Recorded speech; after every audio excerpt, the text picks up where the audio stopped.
menguji hipotesis proporsi sampel besar, menguji hipotesis selisih rata-rata, dan juga menguji hipotesis selisih proporsi sampel besar itu memiliki rumus-rumus yang berbeda. Karena memang dari namanya aja kan sudah berbeda, ya. Itu kalian bisa lihat dia kalau uji hipotesis rata-rata sampel besar, Z-nya adalah sama dengan, ingat, X bar dikurang mu bagi standar deviasi per akar N, ya. Kalau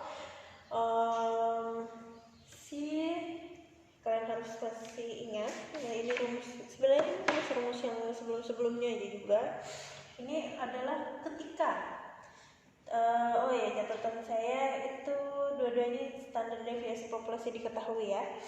Kalau ini standar deviasi populasi tidak diketahui, ya. Jadi saya perbaiki di sini. Kan kalau catatan saya, jika standar deviasi populasi diketahui. Nah, di sini saya ralat. Di sini menggunakan rumus ini kalau standar deviasi populasinya tidak diketahui, ya. Jadi tidak. Berbeda dengan yang masih hipotesis rata-rata sampel besar, ya. Kalau misalnya kita ingin mencari nilai Z, masih sama, X bar dikurang mu, tetapi pakai sigma dibagi akar N, ya.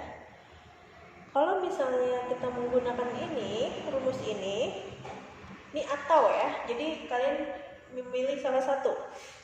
Apakah standar deviasi populasinya diketahui atau tidak? Kalau misalnya ini standar deviasinya sudah diketahui, kan? Standar deviasi populasi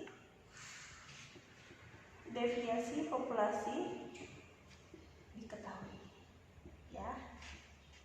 Jadi diketahui atau tidak di dalam rumus, di dalam soal. Ketika sudah diketahui, maka gunakan rumus ini. Ketika belum diketahui, gunakanlah rumus yang ini, ya, untuk menguji hipotesis rata-rata sampel besar. Selanjutnya kalian bisa melihat kalau untuk yang proporsi itu sama aja rumusnya.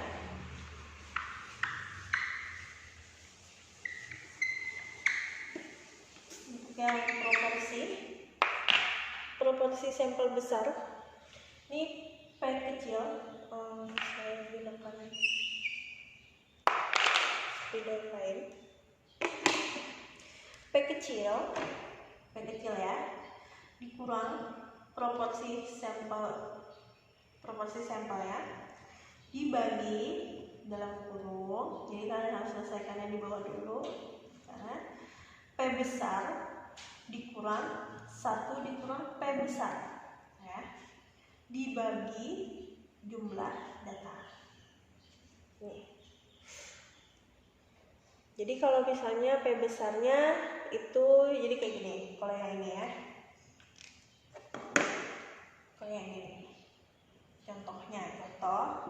Jadi akar P besarnya 0,08 misalnya. Proporsinya 80%. Nah, dikurangnya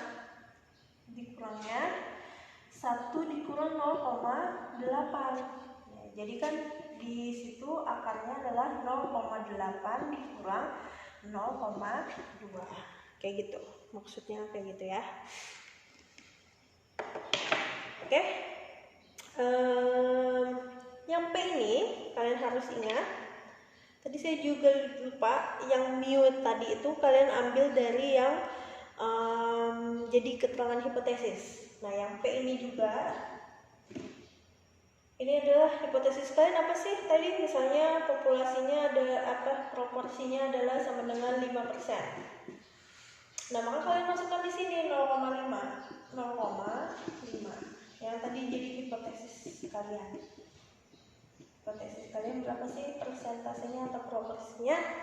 Maka ini akan jadi P besarnya di sini. Oke, sama juga di sini juga kalian masukkan. Nah, itu untuk uji statistik yang proporsi sampel besar. Sekarang ya kita menuju menguji hipotesis selisih rata-rata. Saya hapus.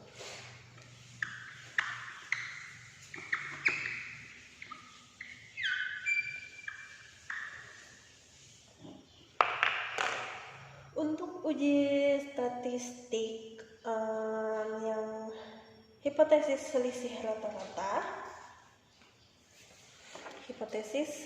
rata-rata, saya tuliskan dulu.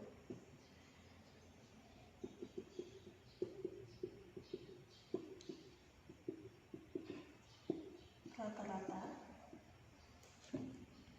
Rumusnya adalah Z sama dengan X1, X bar 1, X dikurang X bar 2 dikurang mu 1 dikurang mu 2 dibagi standar X1 dikurang X2 ya. Nah, kalian bisa lihat X1 dikurang X2 dikurang mu 1.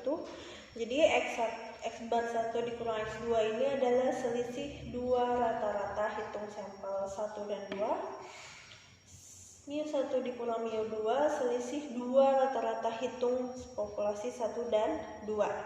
Nah, kita ya di hipotesis kalian di langkah pertama itu kan kalian harus ingat, kalian kalau misalnya selisih rata-rata kan menggunakan selisihnya adalah mu 1 dan mu 2, berarti antara populasi 1 dan populasi 2. Ingat tadi kalian kalau selisih maka kita menggunakan tadi yang pertama adalah ojek online dan ojek konvensional. Nah, tadi yang ini kalian masukkan mu 1 dikurang mu 2 nya itu adalah yang tadi jadi hipotesis kalian. Yang tadi jadi hipotesis pertama di langkah pertama tadi. Mu 1 dikurang mu 2 selisihnya tadi berapa?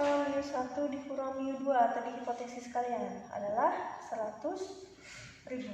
Maka kalian langsung masukkan, gak usah dicari mu 1 berapa, mu 2 nya berapa, gak usah. Karena di hipotesis tadi kalian sudah mencari atau memang sudah diketahui adalah sebanyak 100.000. Jadi langsung aja kalian tulis dikurang 100.000. Nah, di sini nanti ada diketahui soalnya X1-nya berapa, X2-nya berapa. Ya. Nah, X1 standar deviasi selisih dua populasi ini itu kalian harus nyari sendiri lagi. Nyari sendiri rumusnya kalian bisa lihat di catatan saya itu bahwa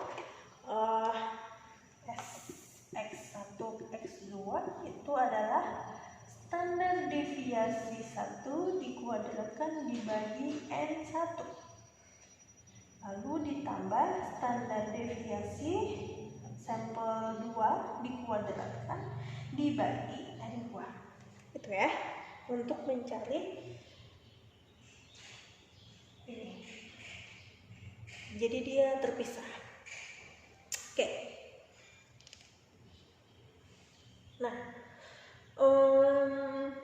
untuk yang proporsi sampel besar kalian bisa lihat itu adalah juga sedikit berbeda rumusnya. Jadi dia pasti jadi akan ada 4 rumus Z untuk yang rata-rata, proporsi, terus selisih rata-rata, lalu selisih proporsi sampel besar.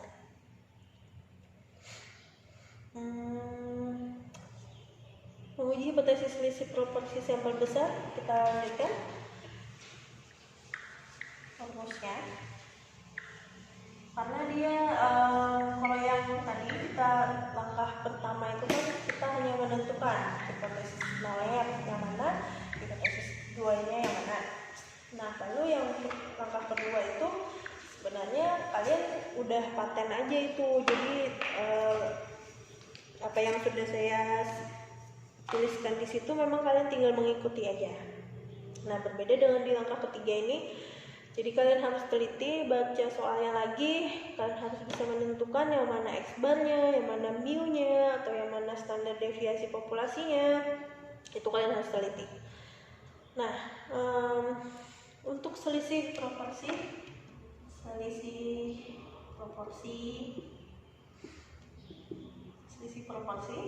yang keempat itu ya, Z-nya adalah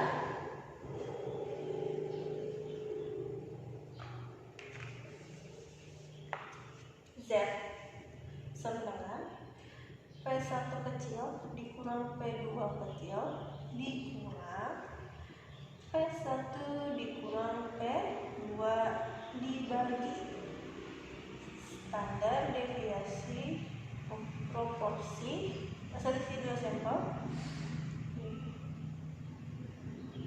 sama seperti yang proporsi atau standar deviasi atau yang lainnya.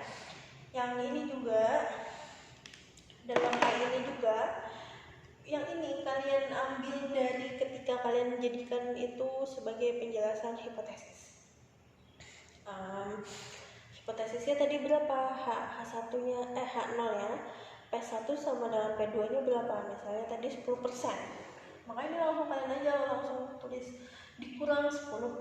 Ini yang kalian tulis sebagai hipotesis. Ya. Yang ada di hipotesis.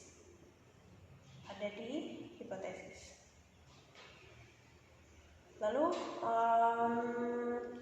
standar deviasinya juga ada rumusnya, kalian bisa lihat juga di halaman yang di langkah ketiga itu yang saya kasih, yang ini ya, kalian bisa ikuti saja untuk mencari standar deviasinya ya. Oke, untuk yang uji statistik ini saya harap kalian paham yang langkah ketiga. Jadi kalian harus bisa mengetahui apa yang ada diketahui di soal itu, kalian bisa terjemahkan karena berbeda rumus, dan juga kalian jangan sampai salah memahami lah ya. Oke, sekarang kita akan masuk ke hipotesis sampel besar yang langkah keempat. Tadi langkah ketiganya sudah kita jelaskan